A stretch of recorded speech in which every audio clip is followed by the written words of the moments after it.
Yo, hammaga salom. Men sayohat qilishni juda ham sevaman. 16 yoshligimdan katta orzu qilganman. Ya'ni dunyoni har bitta davlatiga, shahariga borib, shu kanalimda video qilaman.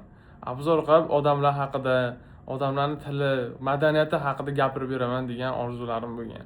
Va Xudoga shukr, hozir 19 yosh bo'lsam, 18 yoshimda o'zida 3 ta davlatni ko'rdim. Bular Angliya, Turkiya va United Arab Emirates. Va nima demoqchiman? Orzu qilishda ehtiyot bo'ling, chunki amalga oshishi mumkin. Hozir bilmadim endi 19 yoshda nechta davlatga sayohat qilaman.